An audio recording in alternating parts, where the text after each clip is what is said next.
Hello there! I'm Scotty. You're not. Welcome back to the Supernatural Retrospective, where we ask the question, who is Jerry Fenbury?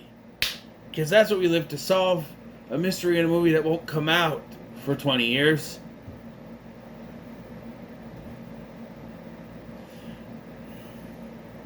They both filmed in Canada?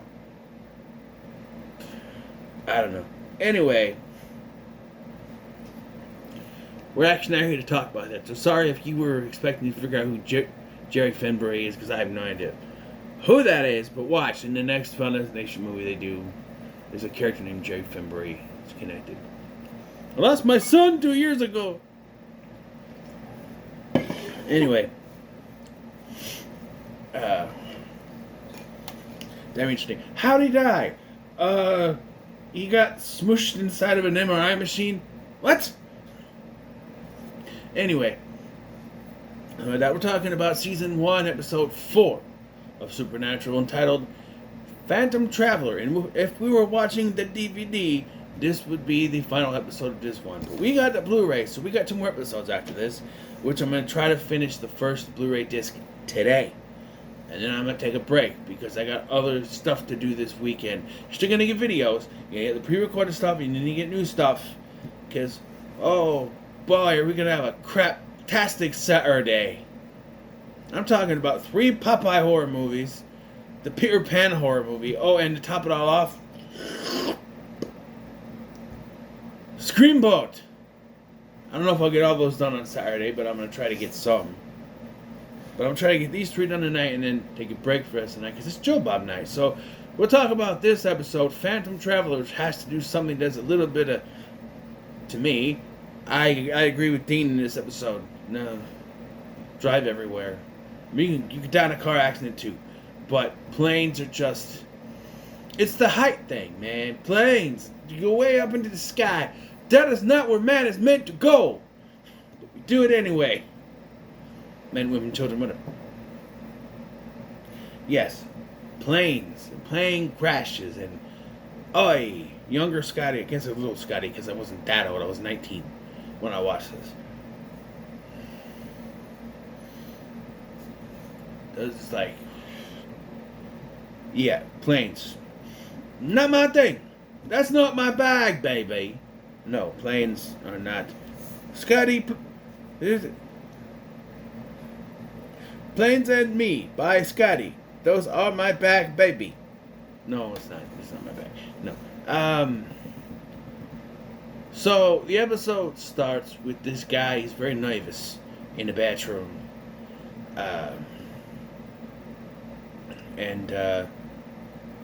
So then he gets on the plane, and this guy sees him, and he's like, "You're not supposed to do that." He sees black eyes, and then he's able to open the door, which you're not able to do with your regular hand, and it blasts open, and that causes a crash. I guess the air will compress, right? It decompresses, and then I guess. I'm older now, I kind of get it. Back then I was like, why does opening a door crash the plane? Because like the cabin decompresses, and it just, yeah. We find out later that 7 people survived this, including the pilot. How? But Dean gets a little phone call from the guy from 12 Rounds 2. He was also in an episode of Arrow, so that shares this distinction. This show and Arrow have a connection. Besides Katie Cassidy. Another connection. He was like a villain during season 1. He had like a recurring thing, and he was the main villain of 12 Rounds 2, starring Randy Orton. Which, it's not that bad. The 12 Rounds movies are not bad. The third one kind of gets rid of the, it's not a game anymore. The 12 rounds is how many bullets he has in his gun. A gun can only, hold 6 rounds, but apparently he's got 12 in there somehow. I guess he's got leftover ammo. I don't know. But I liked it. It's probably the least of the 3, but I liked it. First one is 2000s classic. But anyway, so this guy, Jerry Fenbury, I think that's why I hear the Jerry Fenbury, because his name is Jerry, I think. Or so, I don't know, something like that. Watch it be like Carl or some shit. Turn the sound off so I don't get... I gotta look it up. Hold on. Pointing your fingers.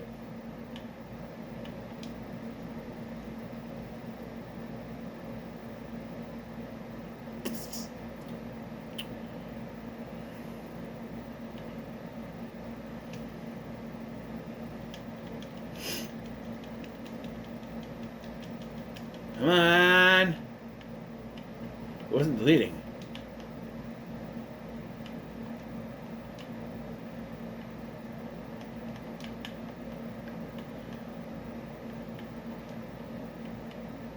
Supernatural.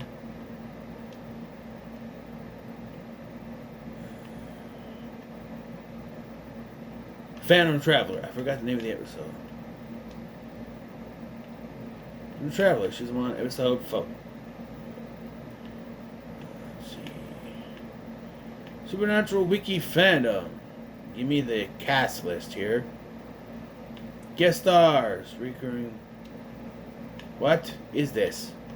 Go away! I'm trying to click on the guest stars here. Okay. Man, yeah, Jerry Panowski. It's where'd he go? Brian Markinson. Yeah, Brian Markinson is the actor's name. I know this guy, and it's the guy. Yeah, it's him. There's also Stan Thompson in season 8's Hunterary Heroicy. The guy kills with cartoons. We'll get to that one eventually. But yeah, I'm gonna turn Jerry Panowski. So Jerry calls me and says, "Hey, I need your help. You and your dad helped me out a few years back with a poltergeist in my house. I need your help again. And I was hoping I could pay you back, but I need help again." And so they played the black box recording, which he's not supposed to have, but he does. And yeah, something is a growling on that there thing. On that plane. So what baffles me is they don't know what black eyes mean. It's like, because people can talk about, they go to talk to the guy that saw him, and it's like, well, he had black eyes. And I'm like, oh, it's a demon. My response, after watching years of Supernatural, is like, oh, it's a demon. They're like, are you telling me that in their infinite hunting, years of hunting, none of them has come across the demon before? I don't know. It's a little confusing. Yeah. So, so Jerry tells them, hey, 7 people survived, including a pilot. He's a good friend of mine. His name is Chuck. Yeah, he had... yeah, he's a little shook up afterwards. They suss out that this demon... through talking to each other, the demon goes after people who were nervous about flying. And so they have to... that's a... while they're talking to people, they go to the guy's house, the guy who pulled the thing, to see if something was different with him, but no, the wife seems to be, he's normal, and he was a nervous flyer, and that's how they suss it out. And they're, okay, so what do we do? And then they get the call from Jerry. Jerry's like, because, as we see, the demon possesses Chuck, and he goes up in a little small plane, 2-seater there, and it crashes. He's like, how long have you been up? About 50, okay. About 40 minutes, crashes. And like, oh, Chuck is dead. Like, what? What are you talking about? So, because they already told us there were 7 survivors, we're like, oh. Then they're saying, this demon says no survivors. Taking on all the survivors. Okay, they said there's 7 of those. It means there's 6 left. 5, technically, if you count the guy in the nut house, who is safe because she's not going anywhere in the nut house. Because that's where the guy is. The guy that saw it all, he thinks he went crazy. So, yeah. I don't know. If someone came to me and said, we believe you, Maybe he's not thinking he's crazy and he'll get himself checked out of the notch. Then we get like a passing mention of two other people. They're both safe. They're never flying again. For a while at least. So that just leaves Amanda Walker, the stewardess. And it's just like, wait, okay. So Chuck is dead. And you got the guy in the nut house and two others. That's 4. You're still missing 3 people. 2 besides Amanda. They don't mention them. No. So now it's time to drive to Nazareth. Like, yeah, she's on a plane to Nazareth or something like that. And, that's because they realize it's a demon. My first thought was when like, oh, I'm gonna ignore the irony there, and I'm like, what, did someone from Nazareth die in a plane crash or something? And I more thought about it. Oh, Nazareth, Christ, demon, yeah. By the way, the rules they established for a demon in here, they don't really follow them again. Like at one point, he's like, to get the demon to flinch, you have to say Christ's name in Latin. It's Christo. This is literally the only episode they do that with, I think. Whereas later they just, I don't know, they simplify demons. They make it so complicated in this episode. But anyway, I digress. So they'd have to go to Nazareth. So naturally, on the soundtrack plays Rush. Yeah, I was like, is this Nazareth playing? I looked at the music to play this episode. There's no Nazareth, and then I heard Geddy Lee singing. I'm like, no, this is Rush. Why didn't they get a Nazareth song? Was Eric not a fan of Nazareth? Was it too much to get one of their songs for an episode of a TV show? I don't know, but it would have been a nice music cue. I guess we're going to Nazareth, I guess I should establish at the beginning of the episode. It's established that Sam has not been sleeping. He was up watching a George Foreman infomercial. He finds it riveting, I guess. Dean's sleeping with his gun. That's healthy. But yeah, so Dean's driving and they're like, hey, what? I need you to understand for this. I need you, oh, we're fine. We're just, going and driving. And we're not going to make it. I can make it. They make it, and they get to the airport in time to call Amanda. And then he decides to pretend her sister got in a car accident. She's like, wait, I just talked to my sister. She's at home doing homework. Yeah, really? She's like, is this one of Vince's friends or whatever? Like, it's an ex-boyfriend of hers? You got me. Well, tell Vince we're over, whatever. Like, well, the guy's a mess. Really? Tell him to call me when I get back. So they can't. Well, I don't know why they don't just say, hey, yeah. Oh, I forgot something. It's kind of important. So at one point they decide, they do their,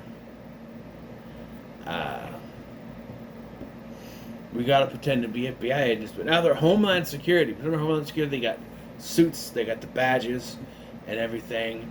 They say they're agents. Oh, what was it? Agents.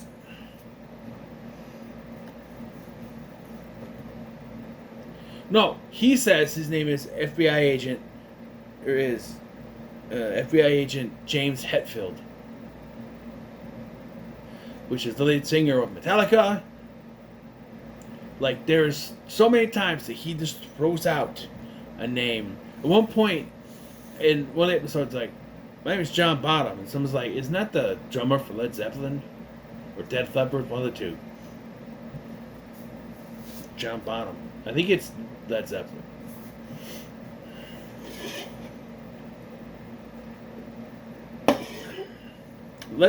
Def Leppard's guy is the guy with the one arm, right?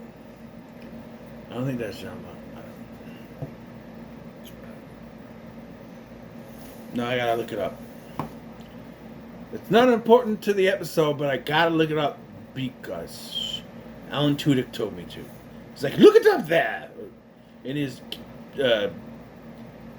Lord Wesselton voice. You have to look it up there! Whatever.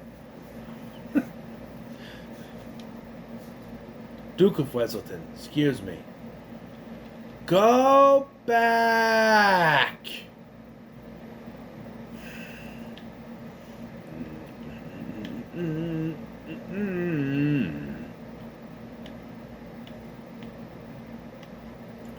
Alright, back to the Wolfman quote. John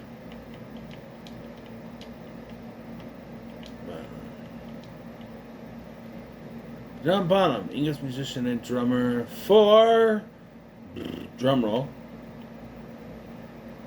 Here's John Bonham. Band Led Zeppelin. All right, you people in the credits were going, it's Led Zeppelin, you fucking idiot. Whatever. So anyway, they decide we gotta, like Rachel, unlike Rachel, they gotta get on the plane, right? They gotta get on the plane. Only Dean, not so much. He's a little scared of the planes. But I think I drive anywhere, Sam. Yeah, and I'm with him on that. But Sam's like, it's okay, I can do it on my own. He's like, no. He's like, well, it's either you come with me, I do it on my own. I don't think he could do it on his own. Okay? I just don't think so. Because look at it this way. Sam has been away at college for a few years, away from all this stuff. Even if he finds the right exorcism in the book, I don't know that he'd be able to do it on his own. I just don't think so. So, they get on the plane, unlike Rachel from Friends, and yeah, Dean is a pile of nerves on this thing. Because, as he rightfully states, this plane is coming down, Sam. The plane's gonna crash.